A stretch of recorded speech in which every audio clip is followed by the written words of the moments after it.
Hello and welcome to another one of my videos. I've just got a quick project to hopefully show you. I received, well, I actually found this in a shop the other week. It was one of the 1969 Rolls-Royce Silver Shadows.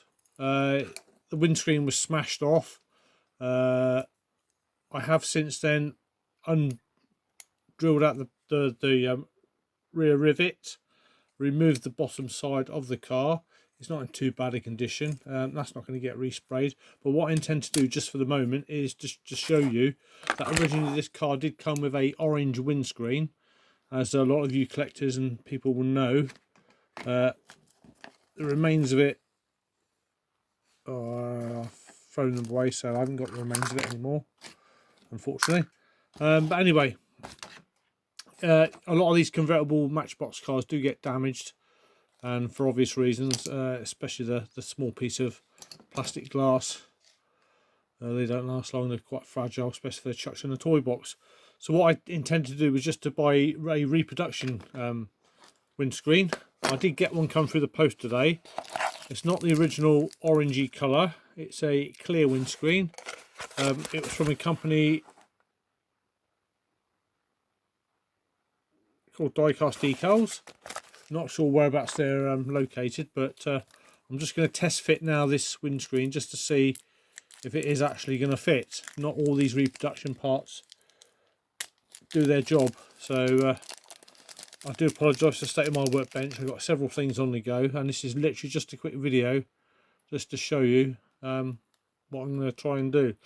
On closer inspection, it does actually look like a decent reproduction windscreen. There's a little bit of flashing which I can just scrape off with my nail. Doesn't need a file or anything.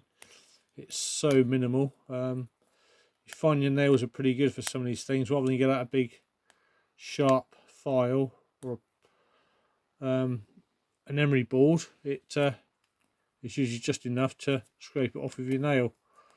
So if I just try and attach this to the bottom of the car, what you will notice is there is another small rivet there that the original windscreen was attached to. I did try and cobble together from a Mustang, I think it was, or whatever it was, a Hot Wheels Pontiac, sorry, GTO. Destroyed one of my son's Hot Wheels. I did try and make another windscreen, but it was the wrong shape and didn't really fit, so we'll bin that. So yeah, the original windscreen was held in with this small rivet there, so hopefully this should just pop over the top. Might need a little bit of fertling, he says. Well, it sits there, but it's not going to stay, so what I shall, oh, there we go, it's clicked on nicely. Now what I intend to do, it's the actual casting of the model. It's got a few, the patina is not too bad actually, so it's got a few little scratches just on the rear bumper there, little tiny dinks just on the door, a little bit of wear and tear on the wing there, and again on the other side, little bit of chipping paint there. On the overall, it's pretty good condition. The grille itself and the headlights not too badly damaged. Got a little bit faded and not as bright as they used to be, but I'm quite happy with the play patina of that model. What I normally do is I would do a full restoration, but I'm quite happy with the fact that it is more or less original. All that needed replacing was the windscreen. So I'm probably just going to leave it at that, and once I put the insert back in, along with the, there we go, and that stays there. Yeah, no, that's looking pretty good. I might even just glue that plastic windscreen in. It's a little bit loose, obviously it's supposed to be held a bit tighter. with the rivet there. It's just a little bit too much moving for my liking. Yeah, it's popped out. I can see that falling out with no trouble at all. So what I think I'm actually going to do is super glue that in. It comes out far too easily.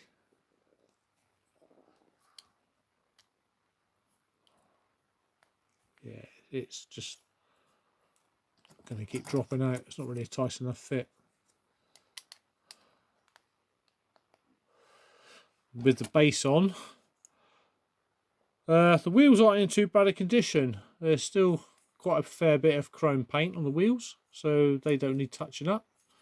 And with these Rolls-Royce Silver Shadows, there's a little tab at the front there, a little hole that you locate the front of the wheel base in there. So you literally just slot that in the front and click that together, and that, once it's together, is a pretty good fit. And actually, now that the wheels are on, that windscreen is staying put. That is pretty solid. Yeah, I'm pleased about that. Now, that is what it looks like. I think it looks pretty good with a clear windscreen. It is a little bit proud there, but just a little bit of manoeuvring, it should just fall into place. What we'll do is just completely compare that with an original one. So just bear with me, I can go and fetch it. So I have got an original one here with the orange windscreen. So if we compare the clear one to the orange one,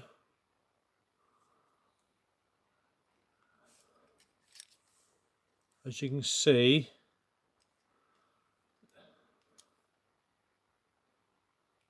it's not too bad. I quite like the clear one, but what I've noticed is the reproduction windscreen is sitting just a little bit too high in this corner here. See that bit of a gap? And if I show you this one here, original one, if I get my camera to focus, that is completely flush. So the models themselves are pretty much identical, same colour, same inner casting. The bases are different. I didn't realise there was a different colour scheme for the bases. They both say pretty much the same on the bottom. They both say A on the front.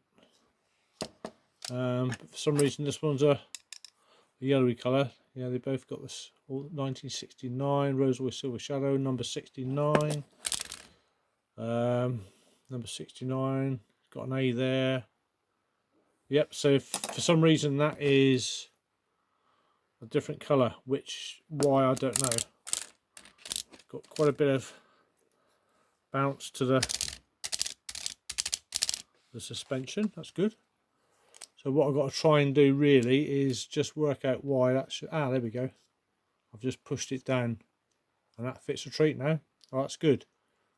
That just needed to nestle in between the inner plastic moulding and the door frame. I think there was just a little bit of flashing plastic that was just keeping it from sitting in as it should. What I might actually do is drill out this seat post. Well, I normally would, but if I look into the boot, as soon as I start drilling out that seat post to tap it and stick a 2mm screw in, I'm going to have a flipping great big hole in the boot with a screw poking out. So I don't think I'm going to do that. I might just, as it's going to go into the display cabinet and it clips together quite well without moving. Oh, he says. Yeah.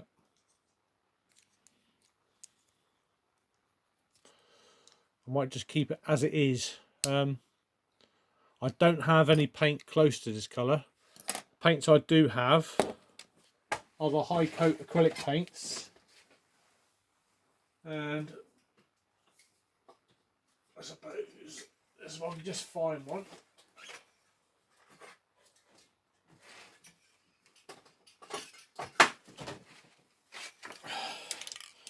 The closest two metallic paints I have are either this one here, which is quite obviously too dark. That's a Peugeot Miami Blue metallic. Or there's this one here, which is a Ford Metropolis Blue. And that's, again, that's just completely different blue. So as the actual paintwork on the car isn't too bad, it's got more or less the same damage as the original one, I think I'm going to keep it as is. And that'll be minimal effort on my part. I don't really need to spray it. A lot of people say, oh, why'd you restore that? You know, I like the play patina. I belong to a couple of Matchbox lesney groups on Facebook, and obviously when something is as bad as this, I mean, to me, I wouldn't dare display that. This little Austin A50, it's just absolutely mullered. I mean, Christ knows where it's been. It's obviously been repainted at some point black. Oops, knocked the can over, judging by all this. The axle's completely rusty. These little wheels which are plastic have gone. They're probably not worth saving, so I've got to try and locate replacement wheels. Get some light over here, might be able to see a bit better. And there's barely any original paint on there. Lovely little model though, probably made in the 1950s by Matchbox Lesney. So a lot of those sort of cars I tend to completely restore. Another one is this Tate & Lyle truck, this little ERF I think it is, sugar container. So again, that is something else I'll probably in the future get some water slide decals and give it a complete respray. So another car, this BMC. Again, this is the sort of thing I think it's just a little bit too tatty. It's corroded so much. I mean, the alloy underneath, it's bubbled the paint up. This just flakes off. It is pretty cruddy. The glass is minimally scratched, so that will probably just polish out. This is again a 1969. Oh, it's a Pinafera. It's not BMC. Of course, it's a Pinafera. It is a BMC 1800 Pinafera. Yeah, or Pininfarina. Sorry, gone dyslexic for a moment. Wheels aren't too bad. Doors open. Sort of thing you strip down, give a good clean, and polish it after spraying. So odd, it's like a yellowy gold colour, metallic. I don't like the colour, to be honest. I think it's awful. So that might even get a custom spray job. And so that's it really for this video. So we've got the original one, this side with the orange windscreen, which I've literally just purchased. It's just arrived today.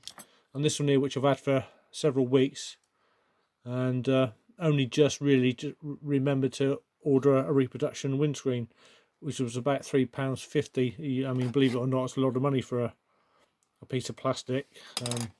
Postage and packaging, it was around about a £5 or just over. So there you go. That's the 1969 Rolls Royce Silver Shadow, and as you can see, two different chassis colours. That's what the original rivet would look like, and that's what I drilled out. So it literally is clipped together. It's quite firm. So I think it will probably just go, as it's only a display car, just sit in the cabinet next to the original one. Quite happy with those as they are. So yeah, that's all I'm really going to say. What I tend to do is offer my son a small price for one of his Hot Wheels cars. Believe you me, he's got loads, and I tend to cannibalise them for parts. Sometimes when I do custom jobs, I tend to pull the wheels off, so I shall probably save this chassis, take the wheels off and keep those, and they might end up on a future customization. I don't just do Matchbox. I've got a dinky Hillman Imp here which has been ruined and repainted. That's going to get done at some point. Over here I've got an original Batmobile, a Corgi Batmobile, which obviously needs replacement parts. I've costed up all these replacement plastic parts which you can buy from various reproduction companies, and it's going to cost me more than the model's worth. The model cost me a couple of quid from a car boot sale, and it's going to cost me nearly £35, including postage and packaging, to buy all these various plastic reproduction parts. A lot of you will think, why the hell bother? Why don't you just get one in a good enough condition that's going to save you some money? Reason being is I just like restoring things. I've got plenty to do over the next few weeks. Even when the summer comes, I've got various projects, as you can see, just waiting to be done. Even a little Tonka Jeep there. Just got to find a steering wheel for that one, and I'll keep it as it is. Again, there's more Matchbox, or sorry, Hot Wheels cars, whatever they are, that I've pinched parts off. Drop that. Normally the wheels are steel. That's a little Herald. I think that's a Corgi that I've got to. I'm not happy with the powder blue colour, so I'll probably redo that. So there you go. I hope you find these videos interesting. Like I said, I've gone through a lot of this before. What I do, this is my little axle reforming tool I use. 2 nail punches, concave end, with the rounded parts of the axle to reform them. If I replace them, I literally pop them in